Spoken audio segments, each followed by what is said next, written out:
Ideas have consequences, sometimes good, sometimes bad, and sometimes catastrophic, like the ideas of Karl Marx. Born in Trier, Germany in 1818, Marx didn't invent communism, but it was on his ideas that Lenin and Stalin built the Soviet Union, Mao built Communist China, and innumerable other tyrants, from the Kims in North Korea to the Castros in Cuba, built their communist regimes. Ultimately, those regimes and movements calling themselves Marxist murdered about 100 million people and enslaved more than 1 billion. Marx believed that workers, specifically those who did manual labor, were exploited by capitalists, the people who owned, as Marx put it, the means of production, specifically factories, but who did very little physical labor themselves. Only a workers' revolution, Marx wrote in Das Kapital, could correct this injustice. What would that revolution look like? Marx and his collaborator Friedrich Engels spelled it out point by point in the Communist Manifesto. It included the abolition of property and inheritance, and the centralization of credit, communication, and transport in the hands of the state, and a lot more along the same lines. In other words, the state owns and controls pretty much everything. This notion was widely discussed and debated in European intellectual circles during Marx's lifetime, but nothing much came of it until Vladimir Lenin took power in Russia in 1917. This changed everything. Despite its repeated economic failures, Lenin's Russia, which became known as the Soviet Union, became the model for dictators around the world. Wherever Marx's ideas were practiced, life got worse. Not by a little, but by a lot. There is not a single exception to this rule. Not the Soviet Union, not Eastern Europe, not China, not North Korea, not Vietnam, not Cuba, not Venezuela, not Bolivia, not Zimbabwe. Wherever Marxism goes, economic collapse, terror, and famine follow. So, if cataclysmic failure, meaning terrible human suffering, is the inevitable legacy of Marxism, why do so many people, and now especially young people, defend it?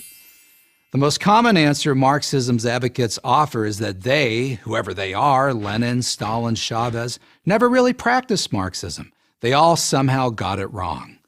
Marxism, we are told, is, at its essence, about sharing what we have, from each according to his ability to each according to his needs, as Marx put it. Maybe that sounds good to you, but what does it mean? Who determines ability? Who determines need? The answer is the state, the ruling elite. Under Marxism, that's who has all the power.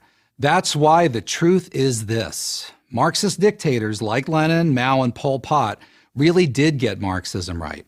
They wanted absolute power, and Marxism gave them the way to get it. Karl Marx never had to face the consequences of his theories. He lived most of his adult life breathing the free air of London, England, living off the generosity of his collaborator and patron, Engels, who, as it happens, inherited his money from his wealthy merchant father.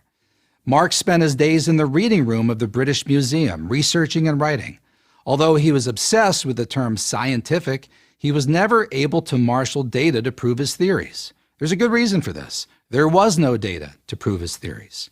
For all his time in the library, Marx couldn't find any evidence to suggest that capitalism, the free exchange of goods and services through privately owned business, was a passing phase. Throughout the industrial age, working conditions constantly improved and wealth expanded. Marx had to rely on outdated reports to make his case, and even then he had to manipulate the data to get it to conform to his predetermined theories. But Marx really had no interest in proving his theories. He knew that they could be put into practice only by brute force. He said so himself. Of course, in the beginning, communism cannot be effected except by means of despotic inroads, he wrote. His ends could be attained only by the forcible overthrow of all existing social conditions. All existing social conditions. That's religion, family, personal possessions, freedom, and democracy. They all had to go in order to achieve Marx's vision of an earthly paradise. But since few people give up their liberties and property voluntarily, creating a Marxist state has always required guns, prisons, and summary executions. Marx's many disciples from Lenin on never considered this a problem. Some, like revolutionary poster boy Che Guevara, considered it a bonus. "I don't need proof to execute a man," Che is said to have boasted. "I only need proof that it's necessary to execute him." If you're still a fan of Marxism after all the death, suffering, and destruction it's caused, that's your right. But own up to it. Don't hide behind the "it's never really been tried" line. It has. I'm Paul Kengor, professor of political science at Grove City College for Prager University.